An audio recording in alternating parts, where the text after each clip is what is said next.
Hello friends, welcome to Genesis. तो आज basically जो लास्ट 2 लेक्चर्स में हमने Jammu and Kashmir reorganisation act 2019 discuss किया था और उसको डिटेल में पढ़ा था।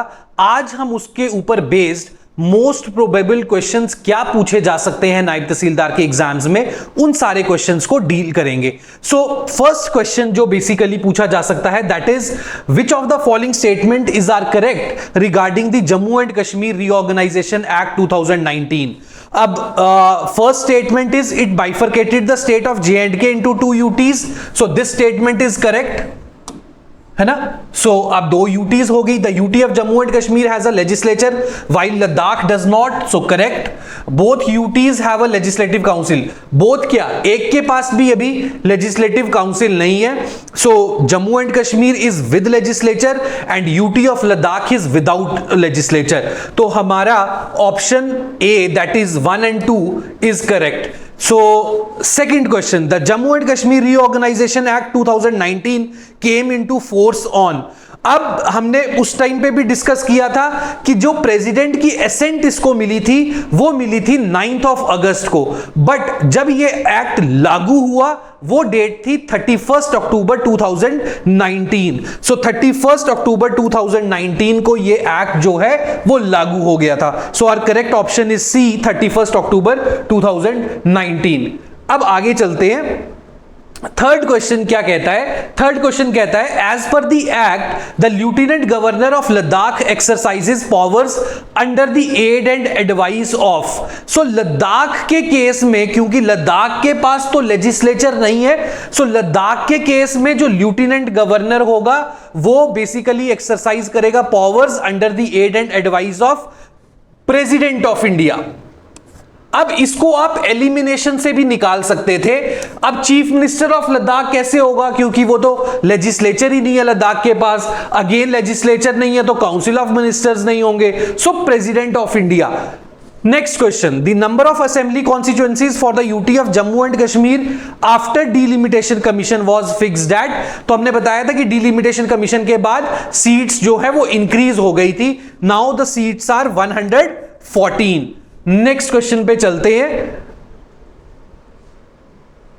That is which of the following bodies cease to exist after the enactment of J&K reorganisation act 2019। अब 2019 के एक्ट के इनैक्टमेंट के बाद कौन कौन सी बॉडीज जो हैं अब वो नहीं एग्जिस्ट करती। तो J&K लेजिस्लेटिव काउंसिल, तो यस J&K लेजिस्लेटिव काउंसिल अब एग्जिस्ट नहीं करती। J&K हाई कोर्ट तो करता है, J&K state human rights commission भी अब एग्जिस्ट नहीं करता। सो हमारा ना तो लेजिस्लेटिव काउंसिल है ना J&K state human rights commission है। So 1 and 3, so answer is B 1 and 3। अब जो पहले यहां पे स्टेट ह्यूमन राइट्स कमीशन होता था वो जो सारी पावर्स हैं अब उसकी, अब वो जो सारा कामकाज है नेशनल ह्यूमन राइट्स कमीशन उसको देखता है। नेक्स्ट क्वेश्चन पे चलते हैं। Next question is under the act who holds the executive powers of the union territory of Jammu and Kashmir. तो वी नो कि जो एग्जीक्यूटिव पावर्स हैं वो लेफ्टिनेंट गवर्नर के पास है। तो क्योंकि बेसिकली चीफ मिनिस्टर को अपॉइंट कौन करता है, सो चीफ मिनिस्टर को अपॉइंट करते हैं लेफ्टिनेंट गवर्नर। सो बाकी के जो काउंसिल ऑफ मिनिस्टर्स भी हैं उनकी भी जो अपॉइंटमेंट पावर्स हैं वो किसके पास हैं, वो आपके लेफ्टिनेंट गवर्नर के पास है on the aid and advice of chief minister. तो उसके साथ next question, the total number of districts in the new union territory of Ladakh.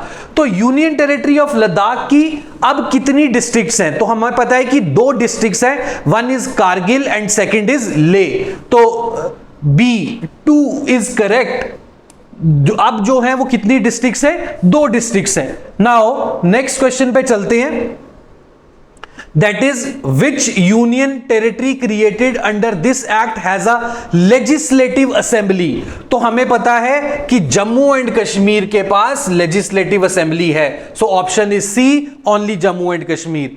After reorganisation which high court continues to serve as Jammu and Kashmir and Ladakh.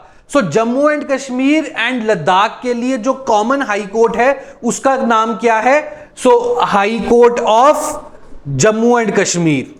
So Jammu and Kashmir, option C Jammu and Kashmir का जो high court होगा वो common high court होगा for the Ladakh as well as Jammu and Kashmir. Next question is question number 10। Question number 10 क्या कहता है? After reorganisation the union territory of Jammu and Kashmir has how many Lok Sabha seats? अब यह भी मैंने आपको डिटेल में बताया था कि जम्मू एंड कश्मीर के पास रीऑर्गेनाइजेशन के बाद कितनी सीट्स है लोकसभा में। सो लोकसभा में वी हैव 5 सीट्स, 5 रिप्रेजेंटेटिव्स। तो पहले हमारे पास कितनी होती थी? 6 होती थी, अब कितनी है? 5। Next, how many Rajya Sabha seats are allocated to the UT of Jammu and Kashmir? UT of Jammu and Kashmir के पास कितनी सीट्स हैं? कहां पे? राज्यसभा में। तो वी हैव 4 सीट्स। पहले भी 4 होती थी, अभी भी 4 है। नेक्स्ट नेक्स्ट चलते हैं। The delimitation commission under the act was constituted in which year? तो वी नो, मैंने उस टाइम पे आपको पढ़ाते हुए भी बताया था कि in year 2020 delimitation commission was constituted. Next question is as per the act number of assembly seats increased from? So increased from मैंने आपको बताया था 107 टू 114। 107 से अब जो हमारी लेजिस्लेचर की सीट्स हैं वो कितनी हो गई हैं? 114। Next, the lieutenant governor of Ladakh reports directly to? So he reports directly to the President of India. Next question, in the absence of legislature in Ladakh, who makes law? अब अगर legislature नहीं है लद्दाख में तो लद्दाख के लिए लॉ कौन बनाएगा? लद्दाख के लिए लॉ बनाएगा पार्लियामेंट ऑफ इंडिया। तो option C is correct, parliament of India. Next question पे चलते हैं। Who controls the police in the UT of Jammu and Kashmir? तो ये तो हमें पता ही है, अभी रिसेंटली स्टेटमेंट्स भी आई थी। चीफ मिनिस्टर उमर अब्दुल्ला की भी स्टेटमेंट आई थी और लेफ्टिनेंट गवर्नर ने भी उनका जवाब दिया था कि मेरे पास तो सिर्फ पुलिस है, बाकी सारे जो डिपार्टमेंट्स हैं वो तो सरकार के पास ही हैं। तो पुलिस कौन देखता है? पुलिस देखते हैं हमारे lieutenant governor. So option C is correct, lieutenant governor. Next question, which constitutional provision formally gave J&K its special status? तो J&K को स्पेशल स्टेटस किस आर्टिकल के अंडर था? तो हमें पता है बहुत पॉपुलर आर्टिकल है आर्टिकल 370। सो आर्टिकल 370 जो था वो J&K को स्पेशल स्टेटस प्रोवाइड करता था। Now next, which of the following was repealed after reorganisation act? तो रीऑर्गेनाइजेशन एक्ट इंप्लीमेंट होने के बाद क्या क्या रिपील हो गया?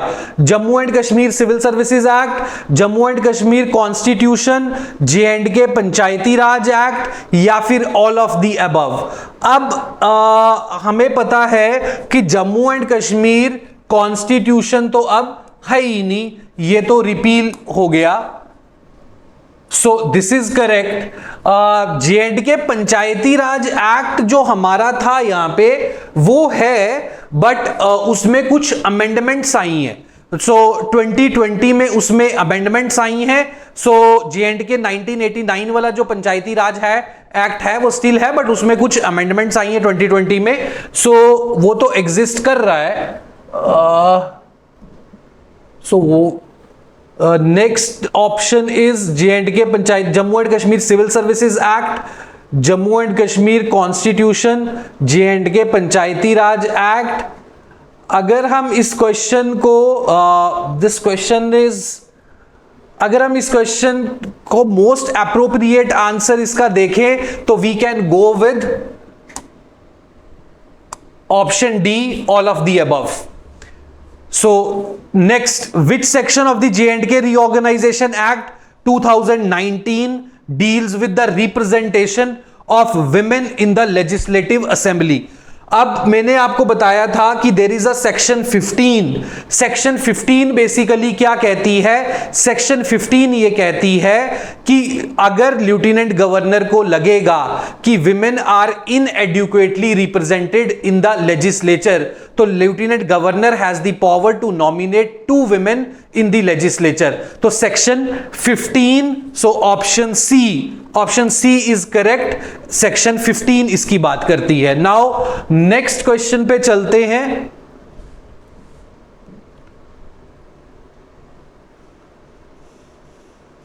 Which section provides for the functioning and composition of Legislative Assembly of J&K?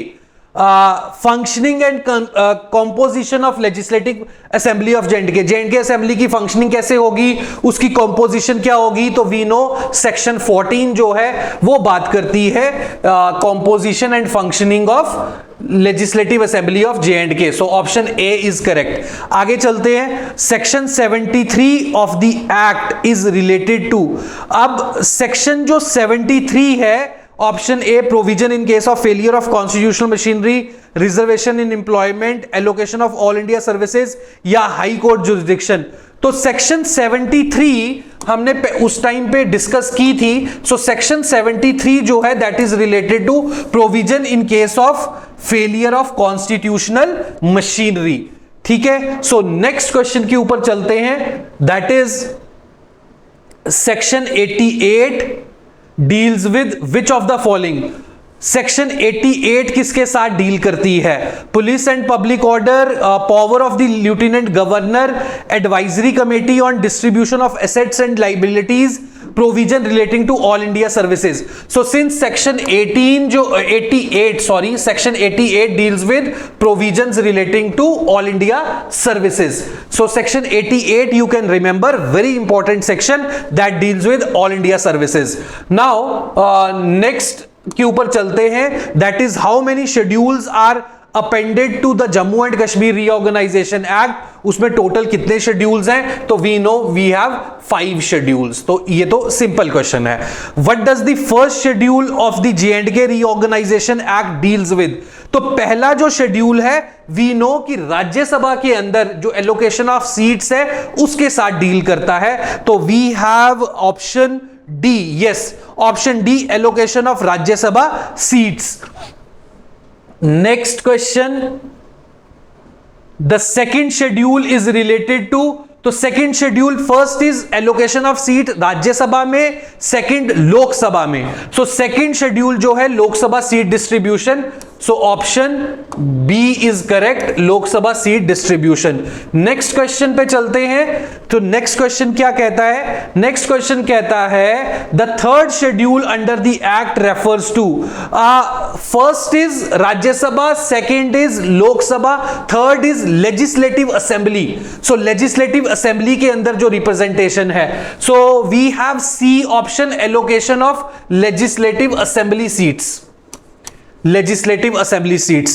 Which schedule lists the central laws now applicable to the UTs? मैंने आपको कल लास्ट जो लेक्चर था हमारा रीऑर्गेनाइजेशन एक्ट का, उसमें मैंने आपको बताया था कि बहुत सारे सेंट्रल लॉज ऐसे थे जिनको जे.एंड.के के अंदर एक्सटेंड कर दिया गया, बहुत स्टेट लॉज ऐसे थे जिनको रिपील कर दिया गया, और बहुत सारे स्टेट लॉज ऐसे थे जिनके अंदर अमेंडमेंट हुई. अब आप you can tell me in the comment section कि how many central laws have been extended to the UT of Jammu and Kashmir after the reorganisation act. तो ये जो central laws applicable to the UTs हैं, this provision is given under 5th schedule. So 5th schedule के अंदर ये provision given है.